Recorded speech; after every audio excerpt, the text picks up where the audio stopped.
네, 그러면 지금부터 국제건설 에너지법 연구의 긴급 화상 자담회를 시작하도록 하겠습니다.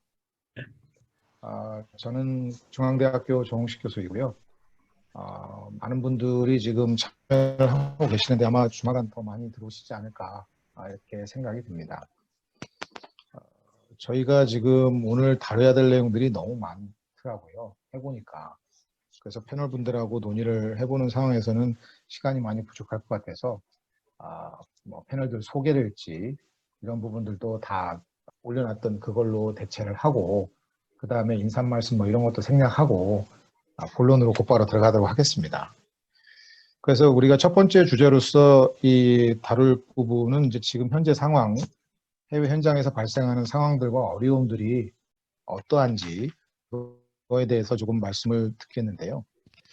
최근 어떤 조사에 의하면은 75%의 회사가 물품 공급에 문제가 생기고 있다고 하고 80%의 기업들이 코로나19 사태로 인해 가지고 회사 운영에 어려움을 겪고 있다고 합니다.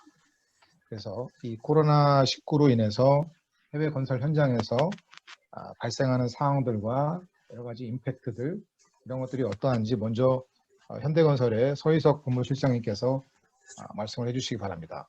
예, 현대건설 서희석입니다. 코로나 때문에 발생하는 그 사항은 다들 동일하다고 생각하는데요. 결국 공사가 지연되고 공사비가 늘어나고 또 공사가 중단되거나 계약이 해지되는데 그거를 조금 구체적으로 현장에서 들어오는 사안을 보면 다 아시는 내용인데요. 기자재 제작 조달이 지연되고 이거는 하도사도 동일한 내용이고요. 그 다음에 인원, 직원이라든지 근로자 또는 전문 슈퍼바이저 동원이 지연되는 문제고요. 이거는 하도사에도 동일하게 적용됩니다. 발주자에 말씀드린 것처럼 정식 그 공사 중단 지시가 내려오고요. 그 다음에 현장 인근 지역이 락다운돼서 근로자 장비 동원이 안 되고요. 그 다음에 국가 통급으로 인해 가지고 셧다운 때문에 현장이 또 같이 셧다운이 되고요. 그 다음에 신규 공사 체결도 지연되는 상황이 발생을 합니다. 그리고 VO나 클레임도 해결이 지연되는데 정부에 이제 얘기할 사람들이 다 재택이라든지 또 업무 효율이 떨어지니까 이런 일이 발생을 합니다.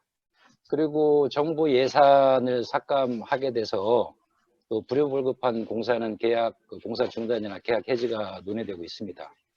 그리고 전 세계적인 이제 팬데믹으로 인해서 특정 공사용으로다가 저희가 그 공사를 맞추면 보너스를 받기로 하는 그런 공사가 있을 텐데 예를 들면 엑스포라든지 올림픽, 그 다음에 월드컵 이런 거로 인해 가지고 못 받게 되는 상황이 발생을 하고요. 그 다음에 결국 공사가 지연되니까 수금에 차질이 생기고 또 자금 흐름도 악화되고 결국은 또 클레임도 타결이 안 되고 그래서 수익성이 악화되는 거는 불가피한 결과고요. 또 최근에 유가도 하락해서 신규 공사 수주에도 중대한 그런 영향이 있는 것 같습니다. 특별한 사항은 아니고 모든 회사들에 발생하는 사항을 저희 회사를 기준으로 해서 한번 말씀을 드렸습니다. 예, 됐습니다. 특별한 얘기인데요. 저는 조금 더 보시기 쉽게 자료를 좀 준비해봤습니다. 저희 EPC의 그 사이클별로 보면 엔지니어링에서는 제가 표기를 안 했는데 보통 발생하는 임팩이 설계도서에 대해서 발주처가 리뷰하는 미팅들을 보통 하는데요. 그 리뷰 미팅이 취소되거나 연기되는 경우들이 있습니다. 그 다음에 저희가 설계도서를 내면 발주처가 어프로벌을 해야 되는데 발주처에서 50%만 근무를 한다든가 PMC는 현장을 전체가 철수를 한다든가 이런 것 때문에 엔지니어링에서도 임팩이 지금 발생을 하고 있습니다. 프로큐먼 관련해서는 아까 서상무님 말씀하신 것처럼 특히 유럽이나 중국에서 지금 제작되는 자재의 납기가 지연되고 있는 것이 가시화되고 있고요. 유럽이나 중국에서 자재가 제작이 돼서 출발이 돼도 GCC 컨트리 같은 데에서는 통관 자체가 안 돼서 지연되는 이슈가 있습니다. 그러면 오른쪽에 컨스트럭션을 좀 보시면 BP 운영에 지금 차질이 있다라고 되어 있는데 저희가 AA, BB, CC 이렇게 되는 건 구체적인 프로젝트입니다. 그래서 폴란드를 비롯해서 각 그 정부가 그 출국이라든가 아니면 입국을 금지를 시키거나 아니면은 통행 금지가 있거나 어떤 통행에 있어서 제한을 두거나 하는 경우들이 있어서 레이버 동원에 차질을 빚는 경우가 있습니다.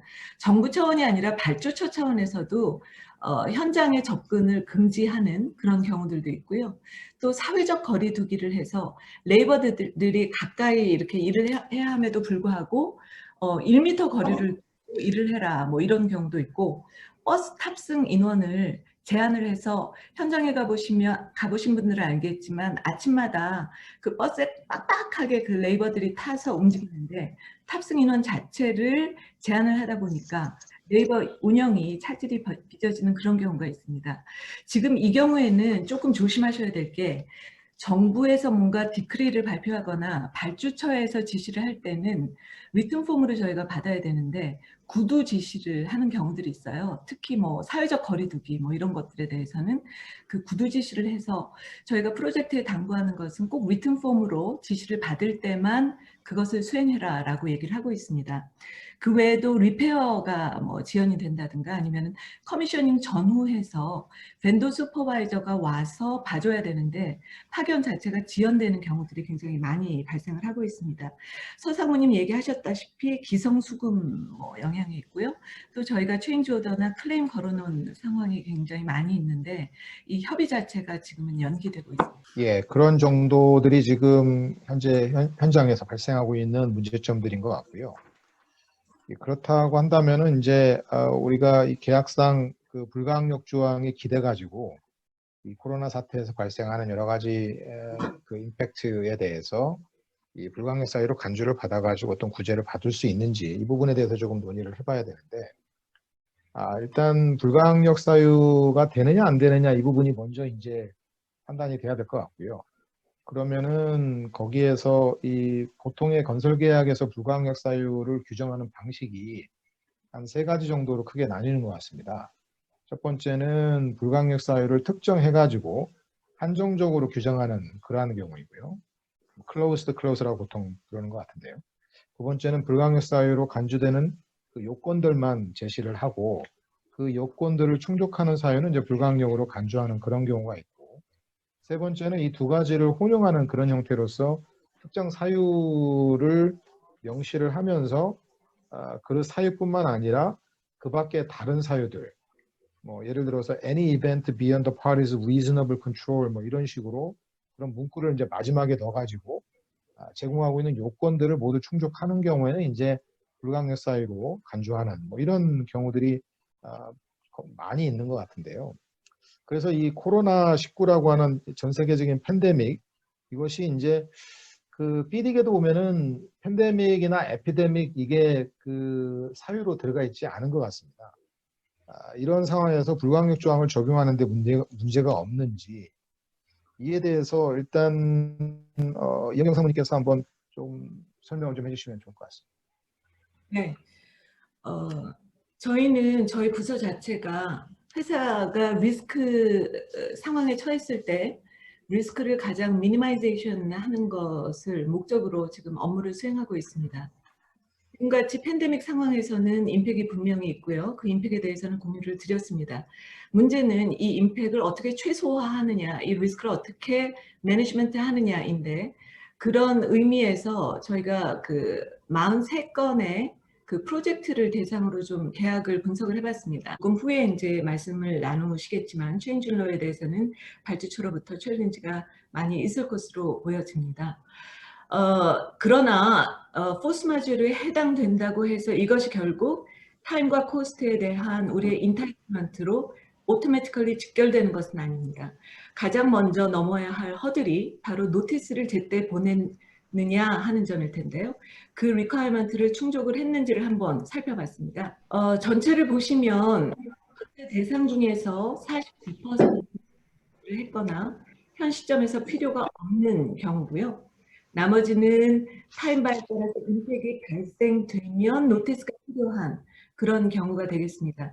또 국내 계약 같은 경우에는 정부나 지자체 계약의 경우 자녀 기성 신청 전에 내용을 제출해야 된다라고 리퀘어먼트가 되어 있었습니다. 사실 저희가 이렇게 노티스를 보내는 경우는 그 건설 회사에서 정면 대결 이기 때문에 그걸 피하기 위해서 노티스를 잘 안 보내는데요. 지금 같은 경우에는 거의 대부분 프로젝트가 제대로 노티스를 보냈다라고 하고요.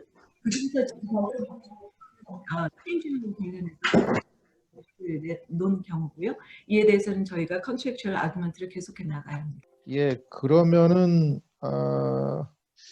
일단 그 부분에서 조금 궁금한 부분은 에피데믹이라고 계약서상 돼 있는 상황이라 하더라도 또 이제 팬데믹 선언을 갖다가 전 세계적으로 뭐 WHO가 했다 하더라도 한 상황에서 그 에피데믹이나 팬데믹 자체가 발생한 거 그 자체가 이 폴스모저 이벤트인 건지 이벤트로 간주가 되는 건지 아니면은 그로 인해 가지고 정부가 아까 상황에서 설명을 해주셨던 뭐 셧다운이 일어났다든지 그 다음에 봉쇄 조치를 하거나 그 다음에 여러 가지 입국 금지를 하거나 이러한 것을 이벤트라고 해야 되는 건지 또 어떻습니까?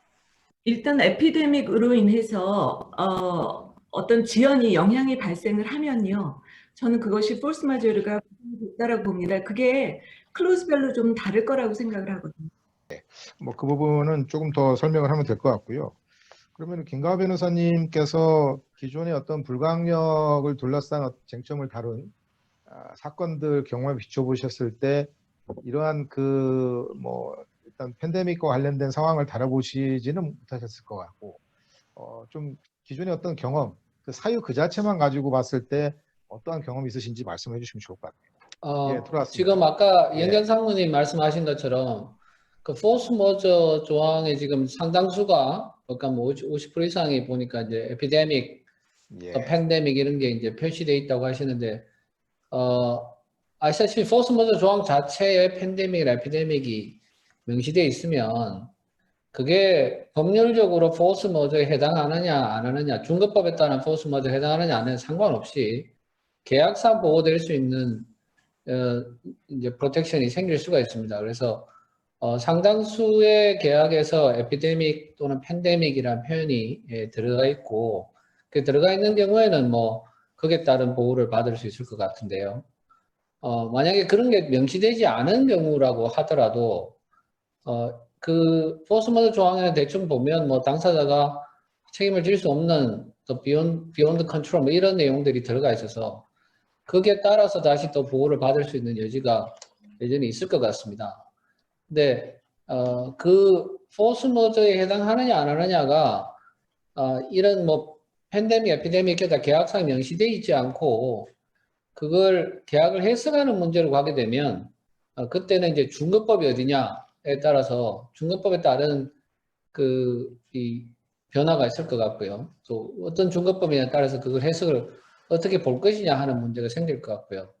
또 계약 조항과 상관없이 그 중급법에 따른 더 포스 머저의 프로텍션도 있을 수 있을 것 같습니다. 이제 각국의 법이 다른데 그 중에 한 가지 뭐 예를 들면 지금 프랑스 민법 같은 경우에 2016년인가요? 2016년 1월 1일 그 이후에 체결된 계약의 경우에는 당사자가 예상할 수 없었던 그런 계약 체결 당시 예상할 수 없었던 사정이 생기고 그게 한쪽 당사자한테 excessively onerous 하면 그러면 그런 경우에는 계약을 리니고시에이트 할 수 있다라고 하는 조항을 두고 있는데요. 이런 조항은 사실 뭐 이 사정 변경 원칙에 따라서 일반적으로 논의될 수 있는 것이지만 프랑스 민법의 경우에는 명시하고 있다고 하는 점이 특이하다고 할 수 있습니다. 그래서 뭐 이게 하나의 예인데 뭐 꼭 여기에 따라서 뭐 다른 나라 법이 이거랑 비슷하다고 할 수는 없지만 각 중급법에 따라서 적용 여지가 좀 달라진다 하는 측면이 하나 있을 수 있을 것 같고요. 또 하나 지금 생각하실 수 있는 거는 각국의 판례가 이제 다를 수 있습니다. 우리나라 같으면 우리나라 대법원의 불가항력에 관한 판례들이 있고요. 제가 지금 슬라이드에 뭐 잠깐 표시를 했는데 뭐 그동안 있었던 여러 가지 사정들, 뭐 IMF라든가 또 그전에는 주로 이제 우리나라에 있었던 또 우리나라뿐만 아니라 다른 나라에 있었던 사정들이 뭐 화산 폭발 또는 뭐 지진, 뭐 태풍 뭐 이런 것들이었고 경제적으로는 이제 경제 위기 또 통화 위기 뭐 이런 것들이 주로 이 논의의 대상이었습니다. 지금처럼 이 병이 또 뭐 바이러스가 문제가 돼서 이런 경우는 없었던 것 같고요. 또 한 가지 지금하고 다른 상황하고 좀 다른 점은 지금 이 문제는 전 세계적인 이슈가 됐다는 겁니다. 이제 이게 결국은 어떻게 입증할 것인가 하는 불가항력이라는 게 이 조항을 주장을 하고 그걸 당사자가 어떻게 입증할 것인가 하는 것이 또 이슈인데 지금은 뭐 전 세계에 있는 중재인들이 이 문제를 코로나 바이러스 문제를 너무나 심각하게 직접 체험하고 있기 때문에 나중에 당사자가 이에 관련된 불가항력 주장 내지는 또 여기에 바탕한 어떤 뭐 법률적인 주장을 할 때 심정적으로 중재인들이 이 부분에 관한 주장을 받아들일 가능성이 상당히 높지 않나. 왜냐하면 그 전에 다른 사건들을 보면 천재지변이 있었거나 또는 뭐 경제적 어려움이 있었는데 보통 중재인들은 그런 경제적 어려움이 있는 국가에 속해 있지 않거나 또는 뭐 그런 뭐 천재지변이 있는 나라에 속해 있지 않은 사람들 입장에서는 그게 진짜 천재지변이냐 또는 그걸로 인한 것이냐 어떻게 할 수 없었느냐에 대해서 그걸 의심하거나 또는 뭐 객관적으로 입증할 수 있느냐에 관해서 좀 다소 높은 기준을 제시하는 경우가 없지 않았는데 지금은 보면 모든 사람이 굉장히 심각하게 이걸 받아들이고 있고 그런 면에서는 아마 앞으로 불가항력 내지는 뭐 이런 beyond party control 이런 부분에 관해서 굉장히 획기적인 변화가 있을 수도 있다. 이로 인해서 그런 생각도 듭니다. 예. 예. 정 교수님, 저 임병우 변호사인데요. 예. 그 아까 정 교수님 질문하신 거 간단히 말씀드려도 될까요? 예. 일단 그거 하고 잠깐 말씀하시죠. 예, 정부의 어떤 명령이나 아니면은 뭐 합의가 있어야만 불가항력이 되느냐, 그거는 계약 조항에서 그렇게 돼 있으면은 그게 필요하겠지만 그게 아닌 일반적인 경우라면 기본적으로 불가항력이라는 사태에 의해서 업무에 지장이 생기면 불가항력이라고 주장할 여지가 있을 거고요.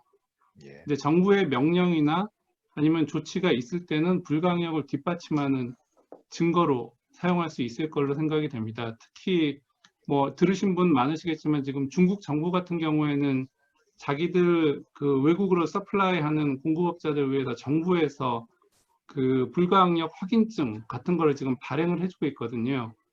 그런데 그게 외국 중재인들이나 외국 법원이 반드시 인정할 거냐. 그거는 그때 케이스 바이 케이스로 다르겠지만 어쨌든 공급업자 불가항력 주장하는 사람 입장에서는 증거가 하나 더 있으니까 이제 도움이 될 걸로 생각이 됩니다. 그리고 이제 김가bil 변호사님 말씀하신 대로 뭐 이런 전염병 사례는 사실 거의 없었는데 이제 비슷한 사건을 저희가 2개를 해봤었는데요. 이제 하나는 그 이라크 내전이 있을 때 그것 때문에 사업을 못하면 시공을 진행 못하면 불가항력이냐. 근데 이거는 중재까지 안 가고 저희가 열심히 검토를 하다가 끝냈는데 이제 불가항력이 어려운 게 첫 번째로는 설계는 본국에서 계속 하고 있고 그 다음에 현지에선 이라크 현지인들은 갈 데가 없으니까 서브 컨트랙터로 일을 계속 하고 있거든요. 그래서 정말 그 내전의 영향을 직접 받는데 아니면은 그 불가항력 주장하기가 좀 어렵지 않나 이제 이런 의견들이 나왔습니다. 뭐 그 외국 로펌하고도 같이 검토를 했었고요. 그리고 이제 다른 하나는 오래전에 에볼라 바이러스 나왔을 때 이제 그 인근 지역에서 업무를 중단을 해야 되느냐 뭐 이제 그런 이슈가 있었는데 에볼라 바이러스가 어디까지 퍼질지는 확실치 않고 이제 그 당시 기준으로는 뭐 우리나라 정부에서 그 여행 금지 구역으로 정한 게 아니었기 때문에 그 지역은 그 경우에는 불가항력이 좀 어렵지 않나 이런 생각이 의견이 있었고요. 근데 지금은 김 변호사님 말씀하신 대로 전 세계적으로 뭐 모든 국가들이 여기서 조치를 하고 있으니까 조금 더 또는 많이 유리해지는 상황이 아닌가 그렇게 생각이 됩니다. 불가항력에 대한 클레임을 시공자 측에서만 할 수 있는 거는 계약상 아닐 것 같고요. 발주처 쪽에서도 불가항력에 대한 어떤 클레임의 가능성도 있을 수 있는데 이 부분에 대해서 홍석환 상무님께서 한 말씀 해주시면 좋을 것 같습니다. 네. 예. 일단 뭐 이상무님, 이현경 상무님하고 김가연 변호사님이 워낙 잘 설명을 해주셔가지고, 저도 일단 뭐 그분들 말씀에 좀 동의를 한다라는 말씀부터 좀 시작을 하고 싶습니다. 지금 정 교수님께서 물어보신 구체적인 사안에 대해서는 조금 뒤에 가서 제가 좀 말씀을 드리고요. 일단 저희 시작점으로서 좀 일반론적인 좀 얘기를 하려고 하는데, 그러니까 저희도 이 force majeure에 성립하느냐라는 질문들을 상당히 많이 받고 있고 그런 케이스들도 취합하고 있고 뭐 그렇습니다. 근데 일단 저도 특히 김가연 변호사님 말씀하신 부분에 동의를 하는 부분이 뭐냐면, 지금 이 케이스는 다른 케이스랑 달리 저희 모두가 전 세계에 있는 모든 사람들이 이거를 다 체감을 하고 있는 거거든요. 그것도 매일매일 베이시스로. 그것도 다른 것도 아니고 지금 생사를 넘나드는 어떤 이런 이슈들이기 때문에 기본적으로 프리점션은 이거는 폴스 머저가 된다, 사유 변경이 된다라는 프리점션을 저희는 가지고 있습니다. 근데 다만 이제 케이스 바이 케이스로 이게 익셉션에 해당이 될 것이냐. 그러니까 기본적으로 폴스 머저는 되는데 이게 예외적으로 폴스 머저가 안 되는 상황일 것이냐는 이제 구체적인 사안에 따라서 저희가 좀 분석을 하고 팩트를 좀 파봐야 되고 뭐 이런 상황이라고 좀 생각을 하고 있는데요. 저희 실무적인 차원 관점을 조금 덧붙이자면 저희의 고민은 뭐 크게 두 가지입니다. 하나는 so what이라는 거죠. 이게 force majeure다. 그러면 그게 그래서 우리한테 뭐 어떤 영향을 미치느냐. 이게 뒤에서도 이제 계속 얘기 나오시겠지만 결국 영향. force majeure를 인정을 받았다. force majeure라는 상황이 되었다고 해서 우리가 요청하고 아니면 상대방이 요청하는 익스텐션이라든지 어떤 코스트라든지 이거를 어느 정도는 받을 수도 있겠지만 실제로 우리가 요구하는 만큼 다 받을 수 있을 것이냐. 이거는 1대1 대응은 아니거든요. 뭐 극단적으로 얘기를 들어서 익스텐션을 저희는 뭐 30일을 받아야 되는데 뭐 어쩌다 보니까 뭐 열흘만 받게 된다. 라고 하면 first measure를 받는 그 큰 의미가 좀 반감되는 부분들이 있어서 first measure 실무적인 입장에서는 이게 first measure냐라는 질문보다는 이게 first measure이기 때문에 우리가 받을 수 있는 exemption이라든지 어떤 저희 면책이 어느 정도 되느냐, 얼마나 줘야 되느냐 이런 부분에 대해서 좀 고민을 하고 있다. 이런 부분을 좀 먼저 말씀을 드리고 싶고 또 한 가지 이제 실무적인 관점에서 저희가 고민하는 부분은 프로젝트 매니지먼트의 좀 성격이 있습니다. 예를 좀 들어보는데요. 저희가 또 고민하는 부분이 뭐냐면 앞으로도 뭐 얘기 나오겠지만 first measure를 받을 때 노티스의 리퀘어먼트를 제대로 맞췄느냐의 이슈가 있거든요. 사실 겪어보면 노티스 리퀘어먼트 맞춰서 오는 경우 거의 없습니다. 일단 던지고 보거든요. 지금 뭐 상황이 이렇게 심각하니 이거 first measure 아니냐. 이거 first measure니까 뭐 앞으로 뭐 지금 어떻게 될지 모르겠지만 일단은 던지고 보는 거고 뭐 나중에 임팩트에 대해서는 뭐 천천히 얘기하겠다. 뭐 이런 식으로 오는 것들은 이제 대다수라고 좀 말씀을 드릴 수 있을 것 같은데 물론 저의 이제 뭐 이 리미티드 익스피리언스긴 합니다. 뭐. 근데 그럴 경우에 저희 되게 쉬워요. 리젝트 하기가 쉽습니다. 야, 너희 아직 포멀리티 안 맞췄거든? 그러니까 이건 first measure 노티스가 아니야 라고 리젝트를 할 수가 있고 그런 의미에서 더 많은 정보가 필요하다라고 리플라이 하는 경우들이 있습니다. 근데 문제는 뭐냐면 상대방이 그렇게 했을 때 제대로 노티스를 확실하게 리퀘어먼트를 맞춰서 왔을 때 딱 누가 봐도 100점짜리 폴스 마저 노티스예요. 그러면 이거를 과연 우리가 잘해오셨네요. 짝짝짝 박수 치면서 그럼 폴스 마저로 인정드리겠습니다. 라고 할 수 있는 상황일 것이냐. 또 딱히 그렇지는 않거든요. 저희가 프로젝트를 하다 보면 이게 앞도 있고 뒤도 있고 백투백도 있고 특히나 서플라이어한테서 100점짜리 폴스 머저 노티스가 온다는 건 상당히 곤혹스러운 게 이 서플라이어가 이 전체 프로젝트에서 얼마나 차지하는 비중이 될지 모르겠지만 만약 10%를 차지하는 이 서플라이어가 이 100점짜리를 가져온다 라고 하면 저희가 그걸 바탕으로 저희가 또 선주한테 가가지고 90%는 아무 문제 없는데 이 10% 때문에 저희도 폴스 머저입니다 라고 얘기해가지고 받아오기가 또 애매한 부분이 있기 때문에 상대 폴스 머저 이 리퀘어먼트 이런 걸 잘 맞췄을 때 우리가 그래서 인정해 줄 수 있느냐. 그거는 또 이제 리스크 매니지먼트 차원에서 조금 다른 임플리케이션이 있기 때문에 좀 어려운 부분이 있는 부분이 있습니다. 그리고 또 반대로 얘기하면 이 발주처나 선주 측에서 저희한테 폴스 머저를 요구하는 경우가 있거든요. 이게 아까 정 교수님이 물어보신 질문하고 이제 연결이 되는 건데 쉽빌딩 컨트랙은 다른 컨스트럭션 컨트랙이랑 좀 다르게 폴스 머저 조항이 이 빌더에게 굉장히 유리하게 되어 있습니다. 사실 뭐 여러 가지 해석이 있을 수는 있겠습니다만 전반적인 저는 공감대라고 생각하는 거는 이 SAJ 폼, 특히 이 쉽빌딩에 있어서 이 폼에 있어서는 폴스 머저 조항이 빌더한테만 적용되도록 돼 있어요. 노티스도 빌더만 할 수 있게 돼 있거든요. 그러면 그렇다고 했었을 때 펀주가 포스 머저 노티스를 할 때 잠깐 계약서를 보니까 너희는 포스 머저 이 권리가 없어. 물론 이제 준법법으로 또 가고 뭐 이런 이슈가 있겠습니다만 뭐 준법법에도 뭐 특별하게 없다라고 이제 가정을 하고요. 너희는 계약적으로 조항이 없으니까 너희는 포스 머저 권리가 없다라고 우리가 바로 리젝트를 놓을 수 있느냐? 이것 또한 또 애매한 이슈입니다. 저희 프로젝트 매니지먼트 차원에서 보면. 특히나 뭐 최근의 일례를 또 들어보면 3월 말에 예를 들어서 이제 발주처가 뭐 이제 저희 배를 짓고 그러면 이제 시운전을 해야 되는데 시운전해야 되는 선원들을 데리고 와야 되는데 선원들을 모을 수가 없다 도대체. 그래서 우리가 이거 포스 머저로 우리 시운전 한 달 정도 연기를 해야겠다. 이런 식으로 얘기를 할 때 그러면 우리가 그래 너희는 근데 계약상으로 권리가 없으니까 우리가 리젝트 하겠다라는 그런 옵션도 있겠지만 아이러니컬리 저희가 4월 1일부터 뭐가 생겼습니까? 한국에서 14일간 들어오면 무조건 자가격리하는 그런 조항이 생겼거든요.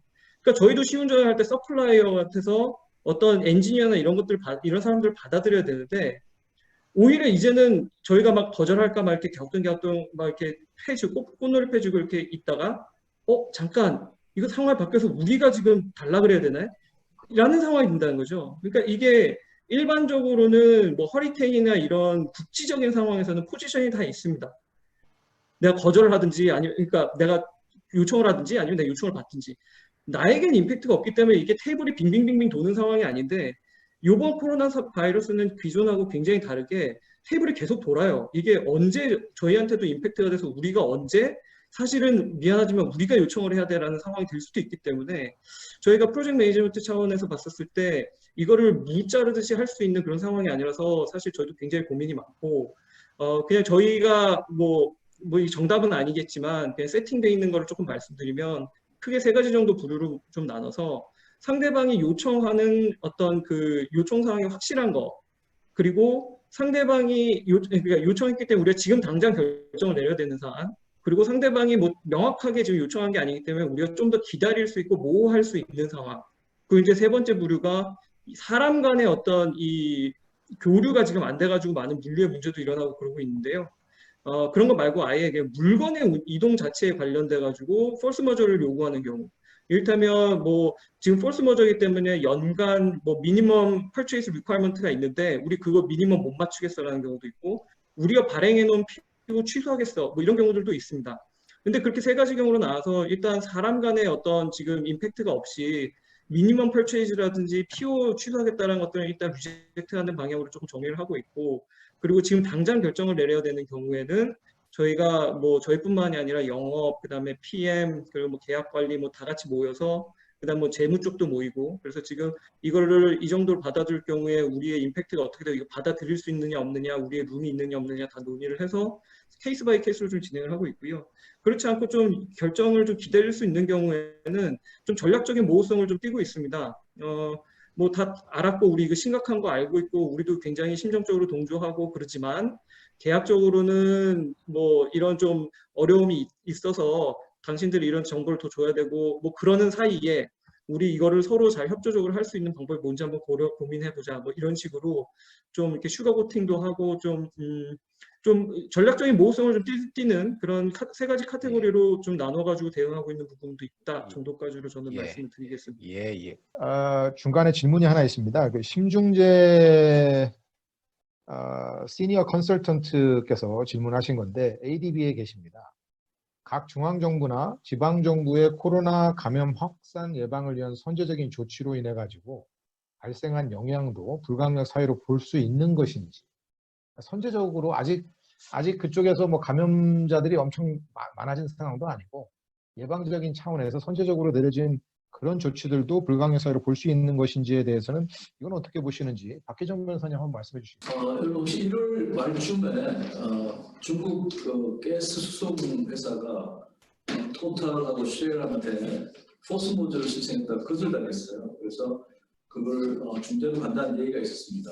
당시 1월 말에는 이 팬데믹 상태가 아니었고 에피데믹 상태 정도 됐었죠. 그리고 세계보건기구에서도 공식적인 입장에 팬데믹을 밝히지 않은 상황이었습니다.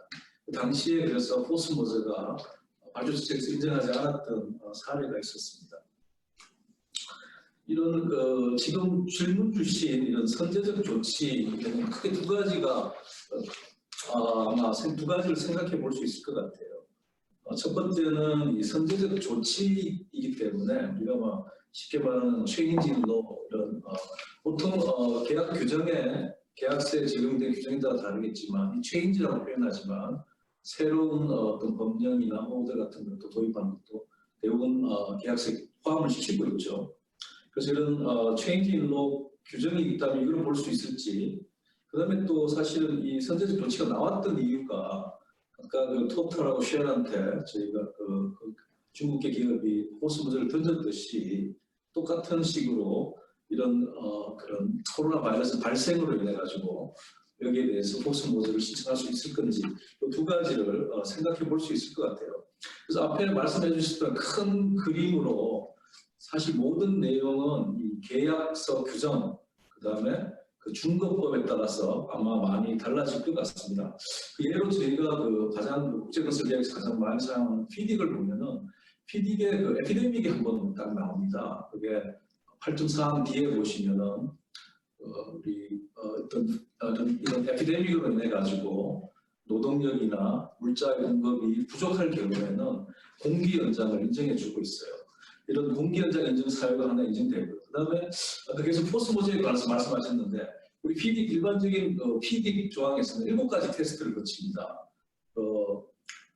그 중에 하나가 어떤 포스 모저의 개념에 포함되면은 그 포스 모저 자체 공사에 방해가 돼야 됩니다. 그 시점에 우리가 그 포스 모저에 대해서 신청을 할 수 있게 되어 있죠. 그래서 지금 제가 말씀드린 이런 내용들의 선제적 조치는 아마 계약에 따라서 좀 달라지겠지만 이런 두 가지 측면에서 바라볼 수 있을 것 같습니다. 예, 그 다음에 이제 추가적인 내용으로 이게 불가항력에 따라서 구제를 구해야 되는 경우는 이제 시공자가 이행불능 상태에 빠지는 그런 상황인데요. 근데 이제 시공자가 지금 그 현장에서 이행불능이냐 아니면은 이게 그런 팬데믹 상황으로 인해 가지고 또 여러 가지 임팩트가 같이 이렇게 오면서 그 수행 자체가 공사 수행 자체가 어려워지고 비용이 많이 소요되고 이윤이 줄어든다는 이유만으로 불가항력을 주장할 수 있는지 이 부분에 대해서도 좀 궁금한 점이 있을 것 같은데요. 이에 대해서는 어떻게 생각하시나요, 박 변호사님? 또 일반적이지만 사안에 따라 계약서에 따라 달라질 수 있겠지만 일반적으로 우리가 쉽게 말하는 경제적 어려움, 그다음에 하드십 이런 부분들은 포스 모저에서는 인정되지 않고 있죠. 그리고 각 건설 계약이나 어떤 규정상 포스 모저에 대해서 인정을 그 리ኳ어먼트 테스트를 다 두고 있습니다. 예를 들어서 그 영국법의 경우에 이런 테스트가 없이 그냥 포스 모저만 적용된다고 했을 경우에는 그 해당되는 그 커먼 로가 적용됩니다. 일부 어떤 케이스에서는 포스 모저가 인정됐다는 것들을 가지고 포스 모저를 주장해 볼 수가 있을 것 같고요. 지금 말씀해 주신 이런 상황의 경우에는 아마 좀 단순한 경제적 어려움이라든지 하드십이라든지 이런 경우는 상당히 좀 쉽지 않지 않을까 싶습니다. 물론 그 계약 규정에 뭐 이런 것들을 포함할 수 있다고 해석이 된다면은 가능할 수도 있겠고요. 만약 계약 규정이 없다면 그 중거법에 따라 가지고 적용될 수 있는 이 포스 모저, 인플라이 될 수 있는 포스 모저에 따라서도 한번 고려해 볼 수는 있겠지만 상당히 어렵지 않을까 하는 생각이 듭니다. 예, 그 다음에 이제 서희석 상무님께서 조금 질문을 해주신 게 하나 있습니다. 그 지금 아까 금방 얘기했던 이와 관련해 가지고 피딕에서 얘기하는 프리벤트를 단순히 지연되는 것이 아니고 이행을 불가능하게 만드는 이벤트로 해석하는 의견이 있는데 이에 따를 시에 공사 전체가 중단되는 것과 유사한 상황이 아닌 한 불가항력을 주장하기 어려운 점이 있는 부분은 어떻게 생각하는지, 또 이와 유사한 그 질문을 현대 엔지니어링의 이경석 부장님이 주신 게 있는데요. 불가항력이 전체 역무 수행 불가인지 아니면 일부 역무만 수행 불가한 상태에서 다른 액티비티를 수행할 경우 일부 중지된 역무만 불가항력으로 인정받을 수 있는지 이걸 좀 뭉뚱그려 가지고 일단 박혜정 변호사님 한번 말씀해 주시겠어요? 표준계약서 PD 여러분 혹시 기억하실지 모르지만 옛날 1996년도에 오렌지북이라는 게 나왔었죠. 이게 지금 현재 우리 그 기자님 빌린 옐로우북하고 99년도 판이죠. 그리고 실버북의 기초가 됐던 계약서입니다. 그 내용에는 그 포스 머저를 여러 가지 리퀘어먼트를 하면서 impossible을 조건으로 넣어놨었어요. 그래서 어떤 사안이 impossible 해야만 포스 머저가 적용될 수 있도록 하는 조건이었죠. 근데 이게 99년도판 넘어오면서 이걸 두 개로 분리시켰습니다. 하나는 우리가 포스 머저 19.1항의 그런 데피니션에 포스 머저를 4개, 5개 테스트로 해서 만들고, 그 다음에 19.7항에 그 release from the performance에서 이런 impossibility 경우에서 계약에서 벗어날 수 있도록 하는 조항을 바꿨습니다. 이게 아마 그 서상무님께서 말씀하신 내용은 우리 그 PD계에서도 뭐 is prevented, will be prevented 해서 어떤 포스 머저 조항 개념에 포함되고, 그리고 이 포스 머저가 어떤 annual obligation이죠. 어떤 under the contract 계약에 따라서 어떤 의무 이행을 prevent 했을 경우에 노티스를 하고 또 미디에이션 해야 되고 이런 의무를 부과하게 돼 있죠. 그래서 아마 이런 prevention은 일반적으로 우리가 difficult 하는 측면하고 그다음에 impossible에 아마 그 중간 단계에 있지 않나 싶습니다. 그래서 impossible까지는 가지 않지만 difficult하지 않은 상태, 그래서 방해되는 상태, 어떤 포스 머저라고 데피니션에서 그 테스트를 통과하는 이벤트가 있다면은 이 이벤트가 어떤 계약상에 내가 하는 의무에 대해서 방해하는 수준이 된다면은 신청을 할 수 있는 것으로 이렇게 보여집니다. 그 다음에 두 번째 현대엔지니어링에서 말씀하신 내용 같은 경우는 물론 부분적으로 가능합니다. 사실 이 부분은 좀 중요한 부분이고요. 왜냐하면은 이 미리게이션 의무가 부과됩니다. 사실은 우리 공사 전체에 포스 머저가 적용되는 건 아니죠. 일부에 적용될 가능성이 큽니다. 그러면은 적용되지 않는 그런 공사 부분에서는 공사 수행을 계획을 잘 해야 됩니다. 이런 부분을 하지 않는다면 사실은 이 미리게이션 의무에서 위배가 될 수가 있습니다. 그래서 답변을 드리자면은 충분히 부분적으로 가능하고요. 또 이게 미리게이션하고 연결된다는 이런 말씀을 드립니다. 예, 감사합니다. 정 교수님, 이에 대해서 좀 부가적으로 말씀하실 분 계시나요? 네, 정 교수님, 예, 대표님 말씀하시죠. 네. 이렇게 아날로그로 손을 들었습니다. 이제 말씀하신 말씀들 다 맞고요. 굉장히 사실은 이제 불가항력 또는 이런 불가항력 관련된 부분의 주장이 쉽지 않은 것도 사실이고, 그래서 그런 데 대한 실제 인정된 사안들이 많지 않은 건 맞는데, 저는 이제 이번 코로나 사태는 좀 다른 측면이 있다고 생각합니다. 왜냐하면 제가 지금까지 경험하기로 전 세계에서 어떤 경우도 이렇게 온 정부가 나서가지고 어떤 구체적인 조치를 발표한 적이 없고요.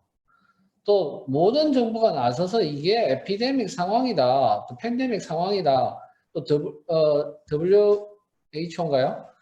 이 국제적인 기구도 이게 팬데믹 상황이다라고 선언을 하고, 세계적인 리딩 국가들이 전부 나서가지고 이 상황은 이 특별한 국가 비상 상황이다라는 것을 국가가 공인을 하고 있는 상황입니다. 그러니까 보통은 이게 이제 정말 이게 불가항력이냐 또는 정말 이게 어려움이 있는 것이냐에 관해서 입증하는 데 있어서 정부의 그런 발표가 있었느냐, 이게 거기에 해당하느냐 이런 것들이 문제가 된다면, 지금 상황은 거의 전 세계 모든 정부가 그걸 인정하고 있고 그걸 아주 그냥 기정사실로 하고 있고, 그 다음에 유럽에 계신 우리 중재인들이 또 미국에 계신 우리 중재인들이 집 밖을 못 나가시기 때문에 실제 본인들이 겪는 거의 이 록다운 상태에 빠져 있는 그 경험을 통해서 갖는 이 상황이 불가항력 부분의 해석, 이게 계약 조항의 해석이 어찌됐건 또 중급법에 있어서도 그 중급법의 기준이 여러 가지로 해석될 수 있겠습니다만, 실제 이 상황은 누구한테 책임을 지우는 방향으로 해석하기는 대단히 어려운 상황일 것이다 라고 생각합니다. 다만 문제는 발주처도 그럼 잘못이 없는데 시공자도 잘못이 없고 발주도 잘못이 없는데 그 손해를 누가 부담할 것이냐, 그 리스크를 누가 부담할 것이냐, 이 문제는 대단히 어려운 문제 같아요.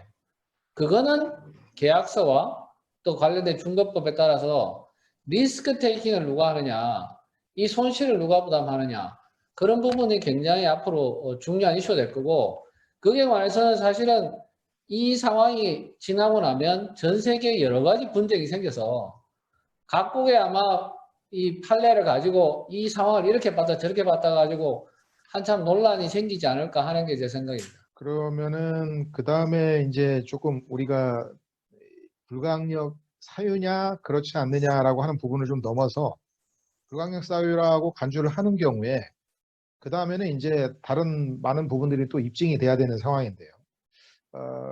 뭐 그런 이벤트와 그 다음에 어떤 이펙트 간의 인과관계도 증명이 돼야 될 거고, 아까 그 이상무님 말씀하셨던 통지 요건에 대한 부분들, 그 다음에 또 이제 그 미티게이션 말씀이 나왔는데 또 그 이러한 사유 발생으로 인해 가지고 그 임팩트를 갖다가 회피하거나 경감하기 위한 그런 조치를 취해야 되는지 여부, 이런 것들이 이제 같이 동시에 입증이 돼야 되는 상황인데요.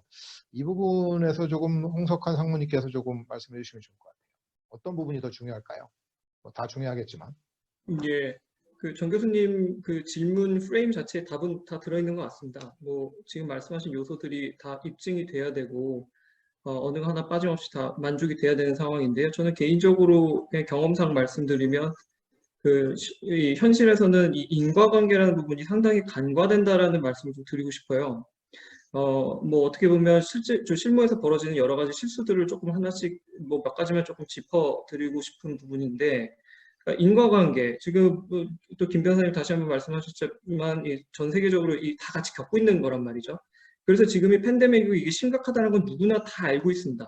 근데 이 심각한 상황이 지금 내가 하고 있고 우리 회사가 하고 있는 이 프로젝트에 어떻게 영향을 주느냐, 이 인과관계는 좀 더 국소적으로, 국지적으로 더 깊게 들어가야 되는 부분이 있는데, 이를테면 최근에 저희가 받았었던 이 포스 머저 노티스 중에 이런 게 좀 있었습니다. 그러니까 저희한테 물품을 공급하는 서플라이어인데 다국적 기업이에요. 뭐 미국에도 있고 유럽에도 있고 뭐 아시아에도 있고 여러 가지 공장이 있습니다. 근데 이제 뭐 상황이 뭐 이렇게 상황이 굉장히 안 좋아지면서 이제 북미 공장을 문을 닫았다. 북미 공장이 셧다운을 하면서 우리 물건을 공급을 할 수가 없으니 이건 펄스 머저다라고 얘기를 했거든요. 근데 들어가 보면 뭐냐면 뭐 이해는 돼요. 북미 공장을 닫았다. 그런가 보다. 맞구나 이거. 근데 들어가 보면 저희에게 제공하는 그 물품은 유럽 공장에서 만들어진다는 거죠. 셧다운이 되지 않은. 그러면 그 이후로 그쪽에서 인과관계를 입증을 하려면 미국 공장에서 셧다운을 한 게 유럽 공장에서 만들어지는 우리 제품에 어떤 영향을 미치는지, 아니면 유럽에서 만들어지는 게 우리한테 오는 물류에 있어서 어떤 영향이 있었는지를 이거를 입증을 해야 되는 건데, 그런 부분에 대해서 이제 래킹하다는 거죠. 뭐 입증서류라든지 이런 부분도 좀 부족하고, 또 하나의 예를 들면 저희가 뭐 이제 락다운, 사람들이 못 돌아다니는 얘기를 하는데, 뭐 예를 또 들어볼까 하면 스웨덴 같은 경우에는 지금 계속 나온 거는 락다운 안 한다는 거거든요. 거기는 또 그 나라 나름대로 철학이 있어서 사람들 다 그냥 돌아다니고 그냥 자유롭게 이제 다니다가 뭐 집단 면역 이 체계를 한다는 건데, 그렇다라고 한다면 스웨덴에 있는 기업이 지금 코로나라서 우리 사람 못 보낸다 라고 했었을 때, 그럼 그러니까 코로나니까 맞네, 이 사람들 못 오겠네 라고 우리가 그냥 자동적으로 인정할 수 있을 것인가. 이거는 이 인과관계의 측면에 있어서 저는 좀 다르게 봐야 되지 않나라는 좀 시각을 가지고 있습니다. 그리고 이제 또 하나 이제 주로 하는 실수들이 이런 걸 하면서 국가에서 이런 명령을 발표했다라고 하면서 그냥 스테이트먼트만 오거든요. 뭐 공식적으로 붙어서 오는 건 없습니다.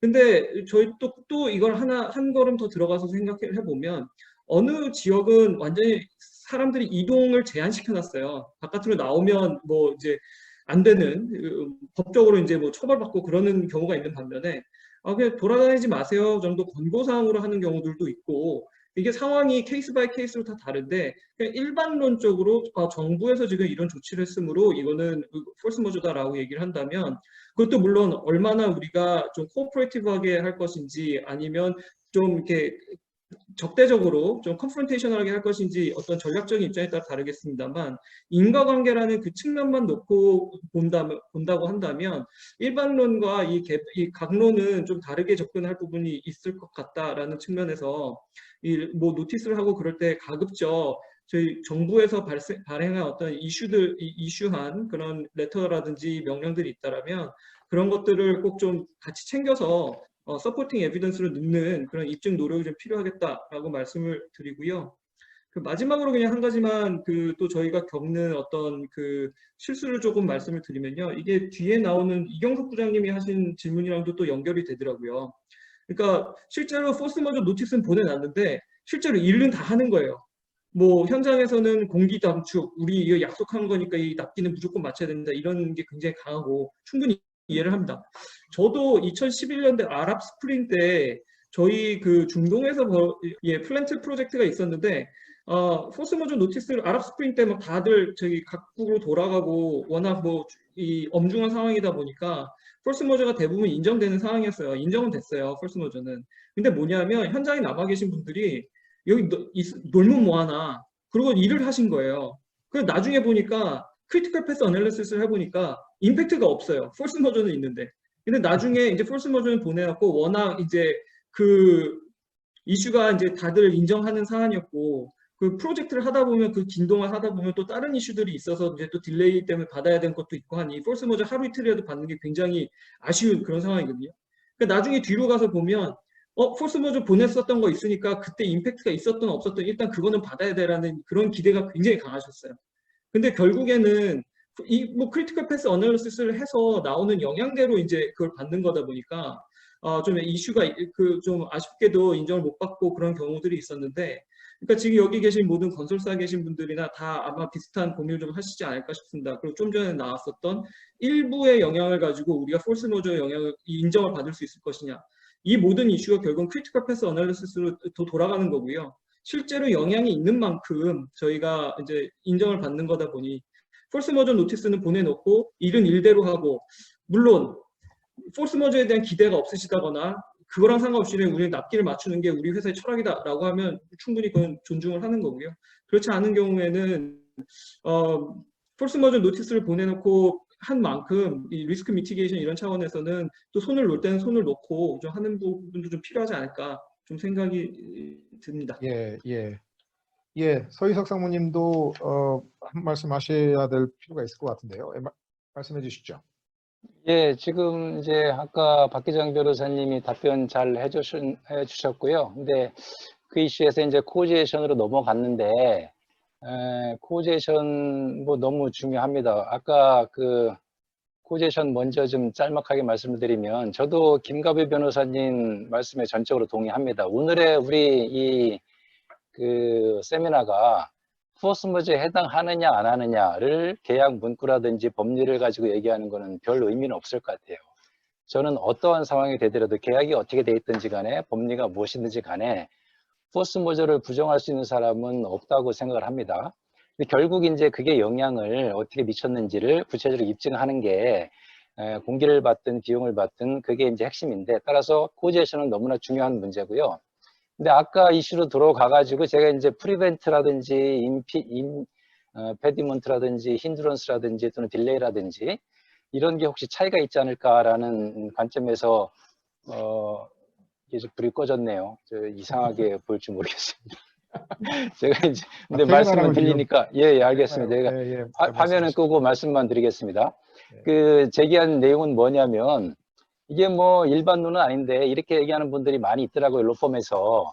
우리 이제 피딩을 예를 들면 딜레이를 얘기하지 않고 그 프리벤트라고 얘기하고 있습니다.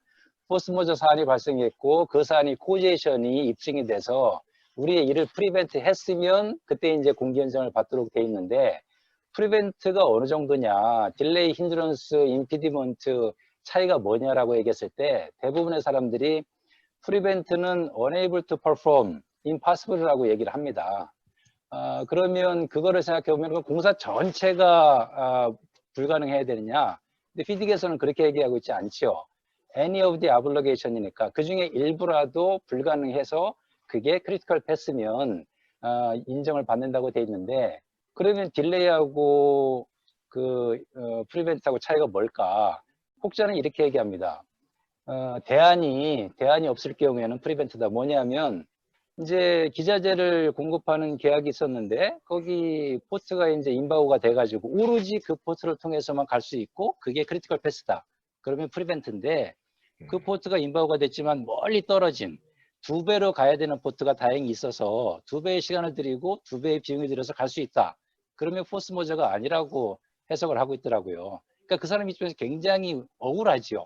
똑같은 사안인데 대안이 없으면 프리벤트가 돼가지고 포스 모저가 되고 대안이 있으면 자기가 2배의 돈을 들이고 가더라도 포스 모저가 아니라서 공기도 못 받고 애들이 부과받는 그런 억울한 상황이 발생하는데 현실에서는 그런 앱서더티가 발생을 하지만 법에서 얘기할 때 프리벤트는 그렇게 본다고 이해가 되더라고요. 따라서 전체가 셧다운될 필요는 없습니다. 일부라도 크리티컬 패스에 있는 것이 대안이 없게 되면 그게 이제 프리벤트라고 보는데 그러면 피디계에서 얘기하는 임파서블 했을 때 계약에서 면하는 건 뭐냐? 포스 모저일 때 프리벤트가 되는 거는 사실은 전쟁이라 하더라도 기간이 정해져 있는 경우가 대부분입니다. 영원히 불가능하진 않은데 그래서 그게 해소가 되면은 다시 이제 우리가 이행 의무가 살아나죠. 그러나 기간하고 상관없이 원초적으로 임파서블하게 됐다. 아니면 그걸 이행하는 것이 불법이 됐다. 그러면 이제 포스 모저가 아니고 임파서빌리티 조항으로 가서 협상을 해가지고 계약을 바꾸든가 그게 안 되면은 해지하는 것으로 한다. 이제 제가 그런 의미라는 것을 이렇게 찾아보니까 알게 됐는데 질문을 드릴 때는 그냥 프리벤트를 너무 강조해서 이게 현장의 전체적인 중단을 얘기하는 것일까라는 이제 그 초동적인 그런 의문을 제기를 한 것입니다.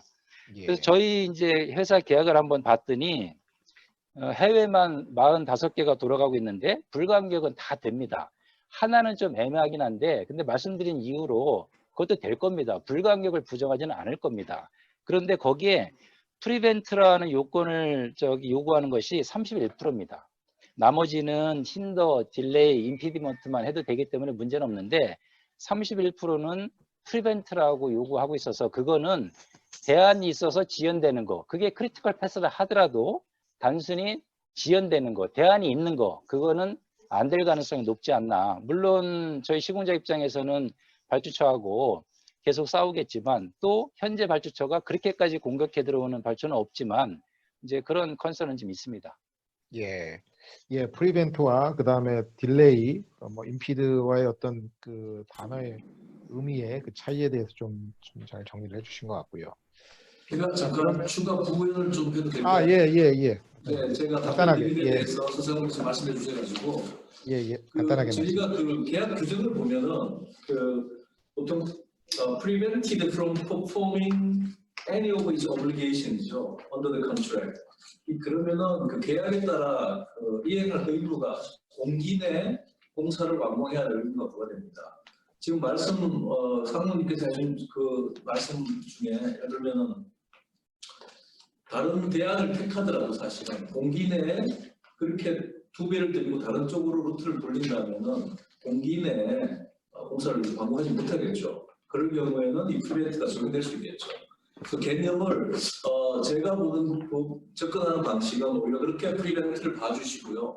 지금 다른 대안이 있을 경우는 사실은 우리가 말하는 소위 말하는 19.7항의 impossibility에는 적용이 안 되는 거죠. 거기서 impossibility, physical impossibility죠. 어떤 경우든지 간에 대안이 있다는 할 경우에는 적용 안 되고 대안이 없을 경우에만 적용되는 경우는 계약에서 면제되도록 19.7항에서 별도로 이렇게 규정을 하고 있습니다. 그래서 저희 서상님께서 그 내용을 좀 더 부가로 잘 설명해 주신 것 같습니다.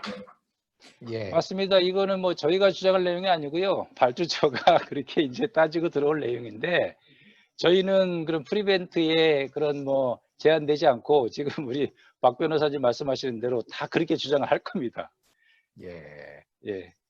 임병호 변호사님 뭐 코멘트 있으세요?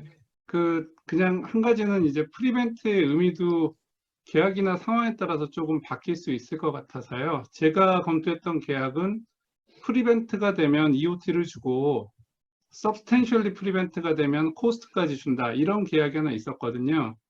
이제 그 계약에서는 프리벤트랑 substantially 프리벤트를 구분을 해야 됐기 때문에 앞에 있는 프리벤트만으로는 뭐 전체라든지 대부분이 임파서블한 것까지는 커버되지 않는다. 이런 식으로 해석해야 되지 않느냐. 그런 의견이 더 우세했습니다. 그래서 상황을 조금 더 고려하실 필요도 있을 것 같아요. 예. 고맙습니다. 예, 좋습니다. 그러면은 이제 요건들은 조금 거의 커버가 된 것 같고요. 그 다음에 이제 클레임을 해야 되는 상황에서 보통의 클레임의 어떤 절차, 이러한 상황에서 지금 어떻게 해야 되는지, 그리고 또 클레임하면서의 구제 범위는 뭐 아까 이영렬 상무님께서 말씀하신 것처럼 어떤 경우에는 비용 보상도 같이 되는 그런 계약의 경우는 가능하다라는 말씀을 주셨는데요. 간단하게 이 상무님께서 조금 이 부분에 대해서 좀 설명을 해주시면 좋을 것 같습니다. 네. 저는 클레임에 성공하기 위해서 5가지 구성 요소를 이야기를 많이 합니다. 처음이 우리가 지금까지 얘기했던 코스입니다. 누구의 귀책이냐, 누구의 liability냐, 리스크 알로케이션이 어떻게 되어 있느냐. 코스가 입증이 되면 그런 사건이 발생을 했음에도 불구하고 어떤 지연도 없고 추가 비용이 발생을 안 하면 그건 클레임을 할 수가 없습니다. 그 둘을 잇는 코제이션이 있고요. 또 하나 저희가 간과하기 쉬운 것이 노티스이고 미디게이션입니다. 하나하나 설명을 좀 드리겠습니다. 계약 조건, 라이빌리티 얘기는 충분히 된 것 같고요. 노티스 얘기도 조금 얘기가 됐지만 이 부분을 조금 더 상세히 말씀을 드리면 포스 마제르에 대한 노티스는 모두가 다 타임바가 되어 있지는 않습니다. 저희가 지금까지 계약 조건 43개를 본 결과 그 타임 리콰이어먼트, 예를 들어서 포스 마제르 사건이 발생이 되면 7일, 14일 이내에 노티스를 보낸다. 그 결과에 대해서 만약에 보내지 않으면 어떤 클레임 권리가 상실된다. 혹은 상실된 것으로 간주된다. 이런 것이 없는 경우들이 있습니다. 그 다음에 두 번째는 아예 아까 제가 말씀드린 것처럼 타임 바드 되어 있는 경우고요. 또 세 번째는 포스 마제르의 타임 리ኳ이어먼트가 subject to claim clause하고 연결이 돼서 그렇게 해서 타임 바하고 연결이 되는 그런 경우가 있습니다. 그 어떤 경우에도 저희가 클레임을 성공적으로 하기 위해서는 노티스를 제때 보내야 하는데요.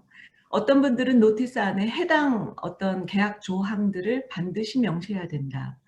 명시하면 굉장히 좋겠죠. 그러나 현장 사람들을 이렇게 대하다 보면 현장의 프로젝트 사람들은 계속해서 발주처하고 관계를 이어가야 되기 때문에 도전장을 내는 것과 같은 노티스를 저희가 드래프트를 해줘도 내지를 않습니다.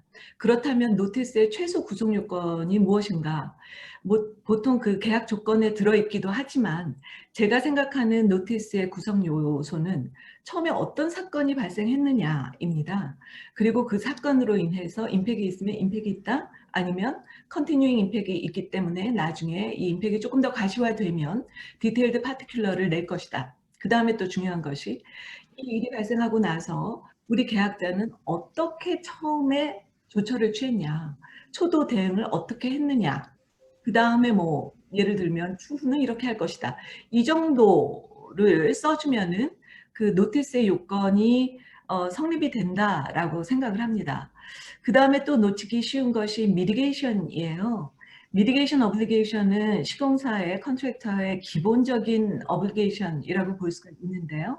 미디게이션에 대해서는 예를 들어서 이 코로나 사태로 인해서 벤더 슈퍼바이저가 필요한 커미셔닝 빨리 해서 이제 MC 받고 PAC 받고 해야 되는데 이때 벤더 슈퍼바이저가 파견이 안 되는 겁니다. 그럴 때 저희는 예를 들어서 기존에 있던 슈퍼바이저가 못 나가게 설득을 한다든가 아니면 한 명 정도는 화상을 통해서 업무를 수행할 수 있게 한다든가 이런 식으로 우리가 미디게이션을 했다라는 것을 보여주는 게 굉장히 중요할 것 같습니다.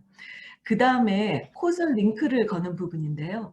저희가 결국 얻고자 하는 것은 딜레이에 대한 extension of time을 받는 것이고 또 disruption을 하는 경우에는 직접비 보상을 받고 EOT가 되면 이에 대한 간접비를 prolongation cost를 저희 클레임을 통해서 받는 이런 것들이 있습니다. 그런데 현장에서 약간 오해하고 있는 것은 포스 마제르다. 그러면 2달 후, 석 달 후 클레임을 던지면 클레임이 성공할 수 있을 거라고 생각을 하시는데 여러 번 클레임을 해본 저로서는 그게 아니다라는 얘기를 강조해서 드리고 싶습니다. 에비던스 빌드업이 굉장히 중요합니다. 먼저 EOT를 제대로 받으려면 계약적 리퀘어먼트가 뭔가를 한번 보십시오. 계약적 리퀘어먼트 예를 들어서 업데이트 프로그램을 제출해라.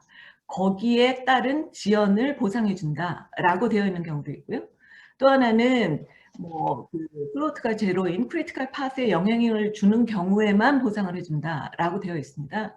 그렇다면 업데이트 프로그램을 할 때 지연 없음 이렇게 하지 마시고 지연을 명기를 하셔야 되는 거고요. 그 다음에 공식적인 레터가 아니더라도 위클리 미팅, 먼슬리 미팅 하시잖아요. 그때 지연이 발생되고 있다. 이게 이제 저희가 정확하게 어세스는 안 되지만 지연이 되고 있다, 어떤 사유로 되고 있다라는 거에 대해서는 계속해서 미팅 미닛에 남겨두시는 것이 굉장히 중요합니다. 또 코스트 같은 경우에도 직접비, 특히 이제 레이버들의 인력 동원 현황이라든가 이런 것들에 대해서 계속해서 리포트로 남겨두시는 것이 굉장히 중요할 것 같습니다. 그래서 전체적으로 보면 코스를 입증하시고 노티스를 보내서 계약적인 리퀘어먼트를 충족시키시고 미티게이션 플랜을 세워서 그에 따라서 업무를 수행을 하시고요. 그 다음에 에비던스 빌드업을 잘 해서 이펙트에 대한 코설 링크를 걸어서 그래서 클레임을 제출을 하는 그런 순서로 생각을 하시면 될 것 같습니다. 예, 감사합니다. 그 다음에 이제 좀 추가적인 질문들에 대해서 들어온 게 있어가지고요.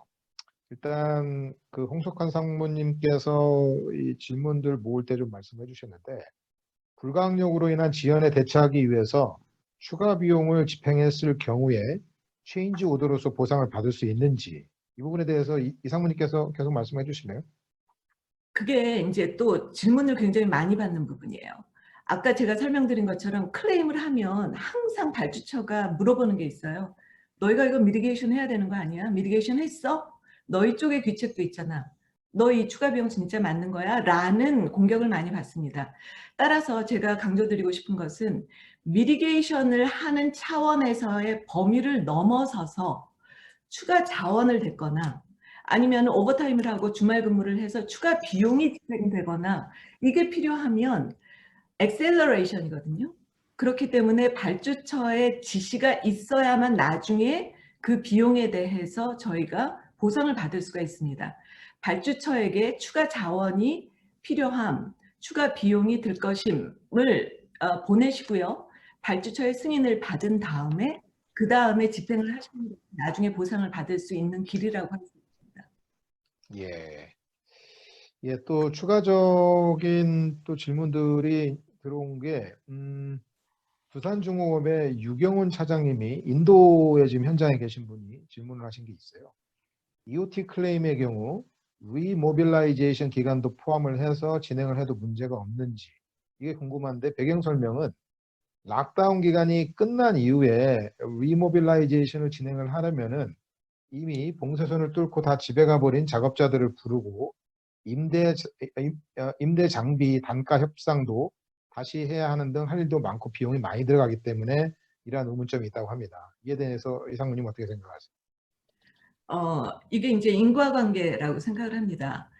리모빌라이제이션이 만약에 코로나가 발생을 안 했다면 꼭 필요할까? But4의 개념으로 접근을 하셔서 코로나가 발생하지 않았다면 모브도 필요 없기 때문에 이 부분은 코로나 사태로 인해서 발생된 임팩이다라는 코드 링크를 거시는 것이 중요하고요.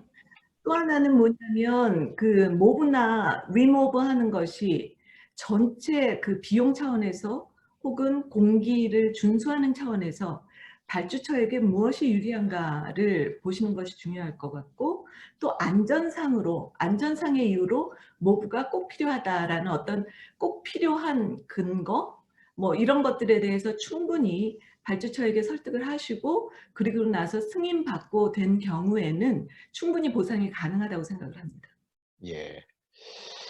그러면은 이제 만일에 이러한 불가항력 사태가 상당 기간 오래 지속이 돼가지고 계약서에 보면은 이제 터미네이션에 이를 정도의 롱스탑 피리어드를 규정을 해가지고 계약 해지를 할 수 있는 그런 조항들이 들어가 있는데요. 그런 롱스탑 데이까지 공사 중단이 발생하는 경우 각 당사자의 계약 해지 가능성에 대해서도 조금 부연 설명을 해주시죠. 이 상무님. 각 그 계약서를 보면 all the works, whole of the works에 어떤 지장이 있는 경우라고 되어 있어요. 피드 포함해서요. 그래서 현장 전체가 셧다운 되는 경우에는 계약 해지에 권리가 주어진다고 보지만 지금 코로나 같은 경우에는 일부 유닛 아니면 일부 작업에만 지장이나 간섭이 생기기 때문에 이런 경우에는 계약 해지까지 타절까지의 권리가 생긴다고는 보기가 조금 어려울 것 같습니다. SK 같은 경우에는 지금 해외 현장 같은 경우에 토탈 록다운, 토탈 셧다운이 이루어진 경우는 없습니다. 예. 예, 이와 관련해가지고 서희석 상무님이 주신 질문이기도 한데요. 이 발주자에게만 계약 해지권을 부여하고 있는 계약서가 있는 그런 상황에서 발주자가 반대하는 경우에 시공자가 계약 해지를 하려면 어떤 절차를 밟아야 되는지, 뭐 법원의 승인을 얻어야 되는 건지, 뭐 중재인의 판정을 구해야 되는 건지, 아니면 유리한 결정을 받기 위해 취해야 되는 그런 조치가 있다면은 어떤 상황이 필요한지에 대해서 어느 분이 좀 말씀해 주시면 좋을까요? 이 부분에 대해서. 일반적으로 이제 계약 위반, 이게 해제권이라는 게 계약상 해제권만 존재하는 게 아니라 법률상 해제권이 존재하게 됩니다. 그럼 계약에 이제 해제권이 명시가 안 돼 있으면 그 계약에 적용되는 중거법에 따른 이제 해제권이 이제 생기게 되는데, 물론 계약의 해제는 뭐 불이행이 있을 때, 이 채무 불이행에 따른 해제도 있지만, 계약 이행이 불가능하거나 또는 이제 사정 변경이 있을 때, 그게 법제에 따라서 이제 해제권이 인정이 되는데, 지금 뭐 이런 사태는 이 상대방의 뭐 불이행 이런 것보다는 이제 계약을 이행하는 게 불가능한 경우, 뭐 불가능한 경우는 또 사실은 쉽지는 않아요. 쉽지는 않은데 사정 변경이 있는 경우에 이 계약 체결했던 거랑 지금 아까 프랑스법 말씀드렸지만 프랑스법이 사실은 뜬금없는 걸 갖다 넣은 게 아니고 기존에 그게 법 분야에서 굉장히 많이 이야기하고 있는 원칙의 하나를 명시한 거거든요.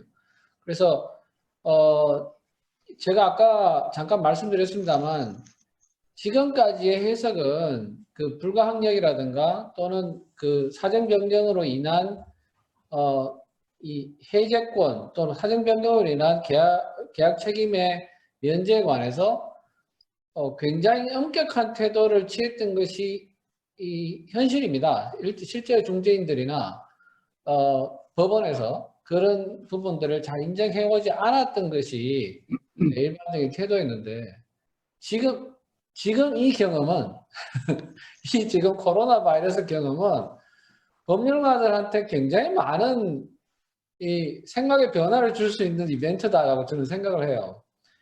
이 change of circumstance라는 게 또는 change in law도 마찬가지인데 이게 이런 경우도 있구나 하는 경우고, 그래서 그 계약의 조항이 없더라도 그 관련된 중거법의 원칙을 찾아서 그에 따른 해제권을 뭐 생각해 볼 여지는 있지 않을까 싶습니다. 예, 임병호 변호사님. 예, 김 변호사님 말씀하신 거에 동의하고요.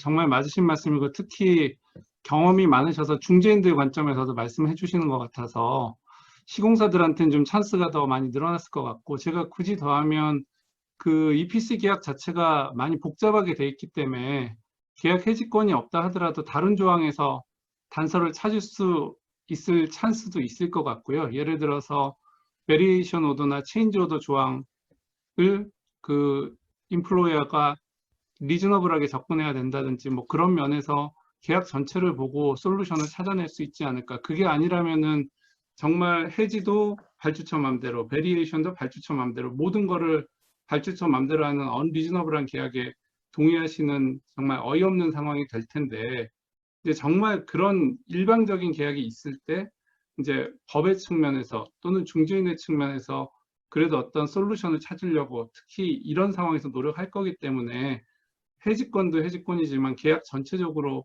어떤 솔루션을 잡아낼 수 있는 근거를 찾기 위해서 꼼꼼히 검토하시는 게 도움이 될 거로 생각이 됩니다. 박혜정 변호사님 말씀해 주시고 서상무님 말씀해 주시면 될 것 같습니다. 네, 아마 김가비 변호사님 말씀하셨지만 중거법상의 계약 해지권이 인정되는 경우가 많을 것 같습니다. 예로 영국법의 경우에는 프루스트레이션이라고 해서 계약 규정이 없더라도 어떤 이런 사안으로 인해 가지고 계약 달성이 불가능할 경우에는 커먼로상이 인정을 하고 있습니다. 그래서 아마 영국법도 그렇듯이 아마 다른 시빌로 체계에서도 그 중거법상의 충분히 그런 해지 자격이 받을 수 있는 자격들이 있을 거라고 보여집니다. 예, 예, 서상무님. 제가 이 질문을 드린 그 이유는 이 케이스에 맞는 건 아닌데 이제 다른 공사에서 저희한테 계약 해지권이 전혀 없는 그런 사안이 있어서 지금 이 코로나 사태 때문에 그렇게 되면 어떻게 될까? 나는 그 아주 그냥 초보적인 질문을 드린 거고요. 근데 답은 뭐 정해져 있겠죠. 우리가 그 장기간 지연됐다고 해서 우리가 계약에 권리가 없는데 일방적으로 나도 더 이상 못 껴드리겠다라고 해지할 수는 없을 것이고, 뭐 분쟁 해결 절차에 따라서 법원이라든지 근데 중재인한테 해지를 요청하는 것은 너무 당연할 텐데, 근데 그 전에 이 포스모드로 인한 장기간의 중단 시에는 비용 보상이 없지 않습니까? 우리가 받는 것은 기껏해야 공기 연장인데, 근데 이제 플랜트 공사의 경우에 장기간 중단되면 그냥 떠나오지 못하고 기본적인 프리저베이션을 해줘야지만 나중에 고철이 안 되고 공사를 재개할 수가 있습니다. 그런데 이제 그거 하는 것도 한계가 있고, 또 공급사들의 워런티 문제도 있고, 공급사들의 또 제동원 문제도 있고, 여러 가지 사정상 이게 1년 이상 지연되면 재동원하기가 어렵고, 워런티를 하기가 어렵다. 그리고 그동안에 물가도 많이 올랐고, 그런 거 보상을 해줄 거냐라는 것에 대해서는 상대방은 포스모저인데 무슨 보상이냐, 공기만 연장해주면 되지라고 나올 겁니다. 그래서 그런 데이터를 계속 빌드업해서 상대방이 굿페이스가 아니고 배드페이스고 우리의 해지권이 없음을 악용해서 자기 이득을 취하려고 한다라는 거를 말해 놓는 다음에 중재나 또는 법원에 해지를 청구하면 그거는 여러 가지 이제 법 논리에 따라서 물론 중고법에 그런 게 있을 수도 있고 해서 될 거라고 생각을 합니다. 예, 예, 잘 알겠습니다. 자, 그러면은 불가항력과 관련돼 가지고는 이 정도로 정리를 해야 되지 않을까 싶습니다. 시간 관계상. 컨커런 딜레이 상황도 있을 수 있고, 이런 상황이, 김세현 변호사님? 예, 제가 질문에 있는 내용 중에 이제 이 예, 해제를